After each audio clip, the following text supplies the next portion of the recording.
Hey, Waffle Gang, I do hope you're well. My name is Mark, and today we're checking out some more relationship stories. And if you do love a Reddit story, why not consider hitting a like, subscribe, maybe that notification bell too. And let's crack on with today's first story. Much love, guys. And we're starting off today with a wedding story from Throwaway Bride Throw from the Am I the Arsehole subreddit, who says, Am I the arsehole for refusing to let me and my fiance's best friend propose at my wedding? I just wanted some external opinions regarding this. For some context, I, female 26, met my male 26 fiance in college. Along with our two best friends, we're calling John, male 26, and Holly, female 26. They've also been together since college like me and my fiance, so we've been inseparable since going on double dates and trips together and have had an amazing time post-college. My fiance proposed to me last year. It's all been very exciting wedding planning and has been stressful and exciting. And Holly is my bridesmaid and John is my fiance's best man. Our wedding is in February next year, and in the midst of planning last night, John came over to our house and said that he wanted to propose to Holly. Me and my fiance were over the moon for him, and I was excited for another wedding. I asked him when he planned to propose, and that would be down to help with the proposal and everything. He smiled and then said he was thankful and said he'd love to propose to Holly at our wedding. Before I said anything, he showed me a video of a bride giving our bridesmaid a bouquet instead of tossing it, and then the man proposing, and he said I'd love to do something like this. I was sort of speechless, as was my fiance. So he then asked us, would that be okay? I took a deep breath and said, no, John, it wouldn't be okay. As much as I love you and Holly, I'm more than happy for you guys to get engaged. I don't want that done at my wedding, but I'd be more than happy to have you plan a separate event. And I think Holly wouldn't be too thrilled to get proposed at someone's wedding. Holly had told me before that she found people who get engaged at people's wedding tacky. I told him, but he wouldn't budge.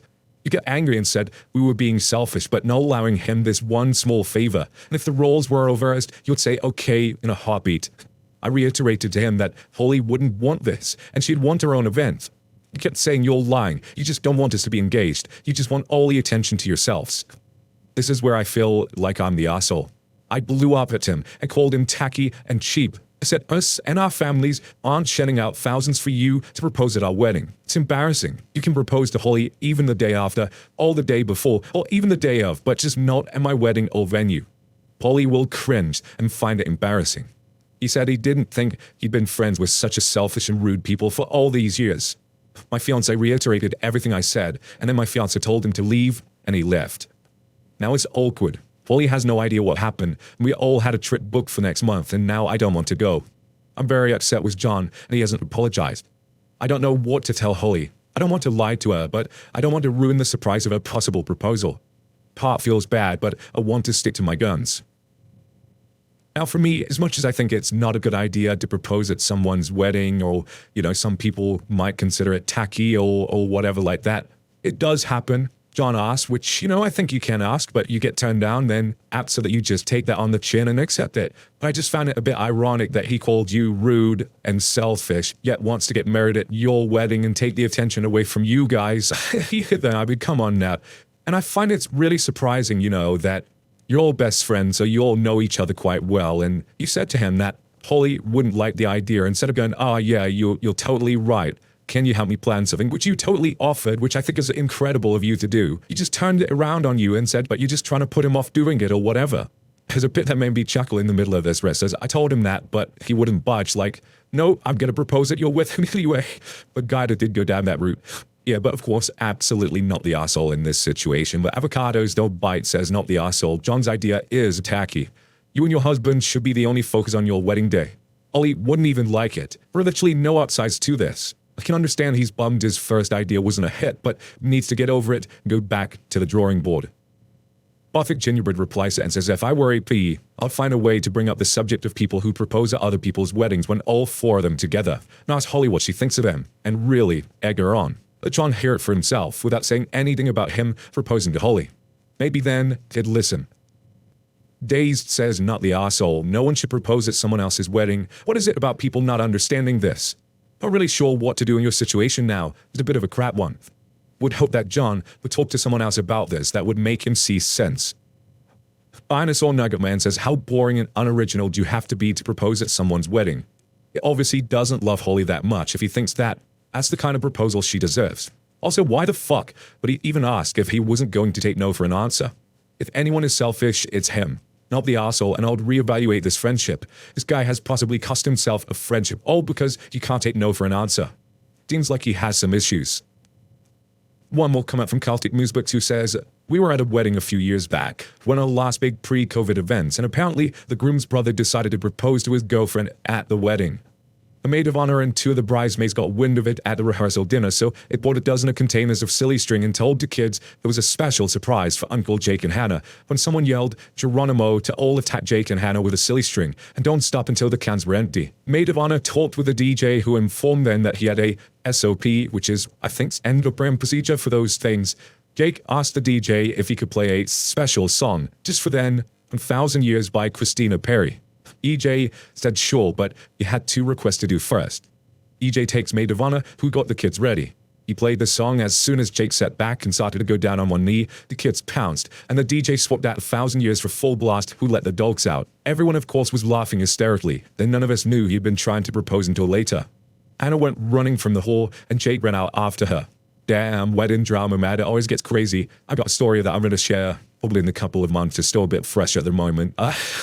It's cooking. But OB does update the post and said John came over again and apologized profusely.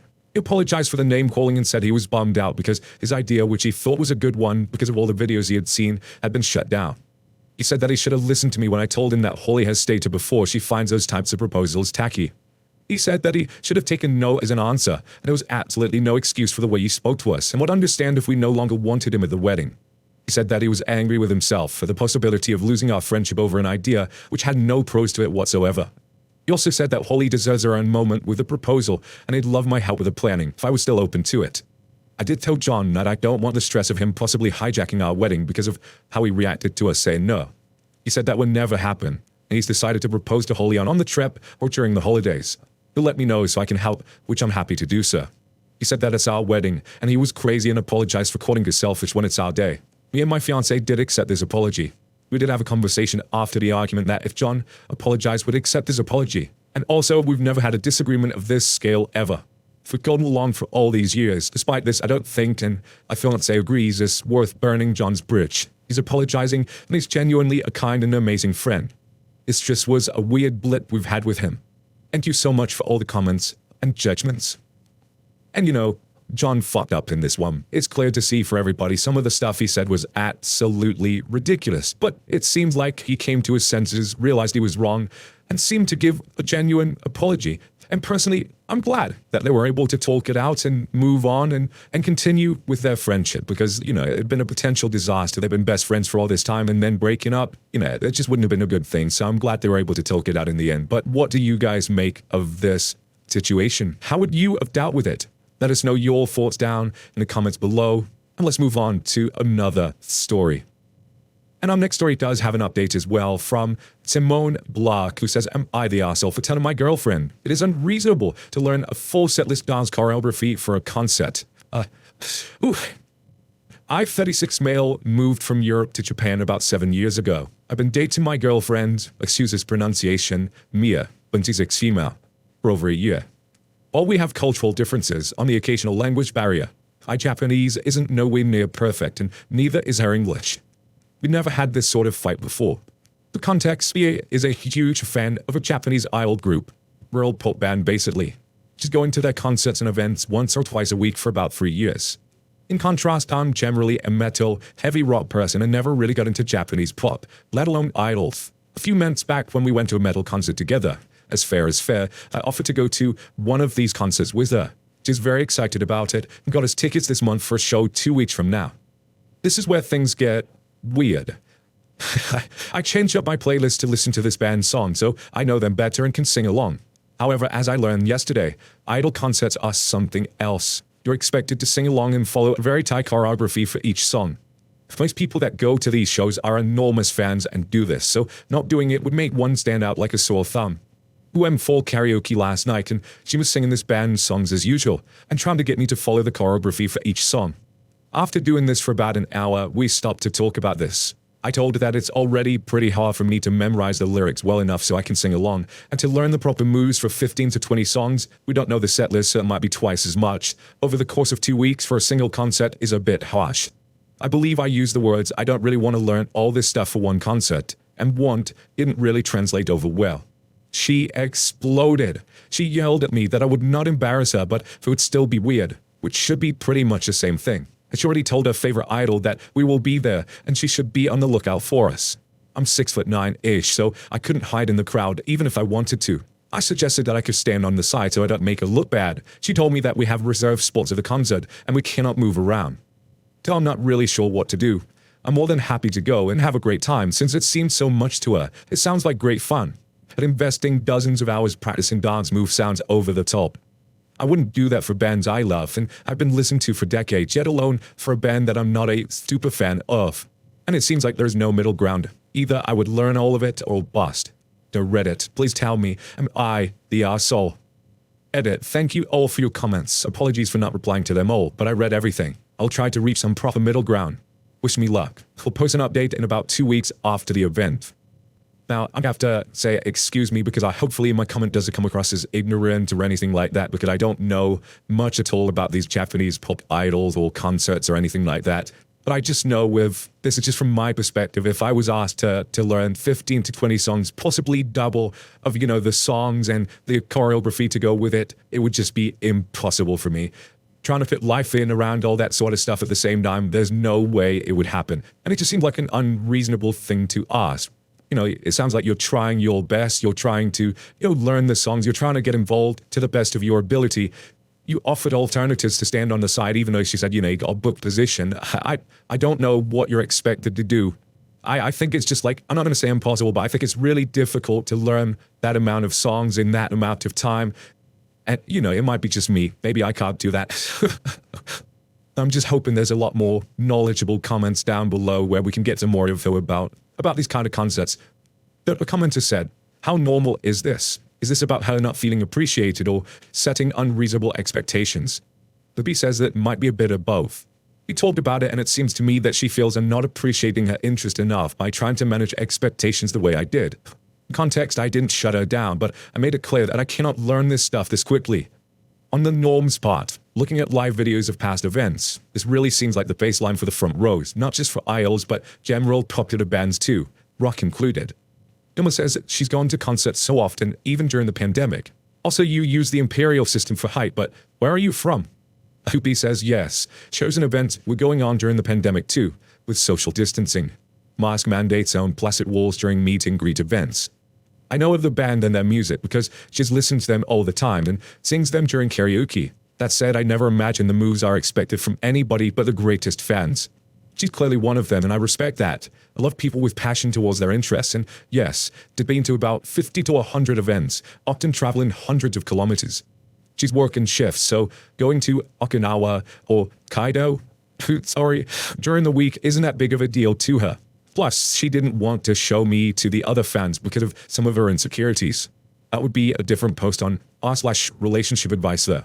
I was born in Eastern Europe in a post-Soviet country, but I figured I'd human a community and use Imperial. Oki then gives some additional information on the idol system and the girlfriend's thoughts. Oki says, I kind of understand why she's so devoted. She's left her parents when she turned 18 and have been moving around ever since, staying in a bigger city for a year or two and then moving on to work a different job somewhere else.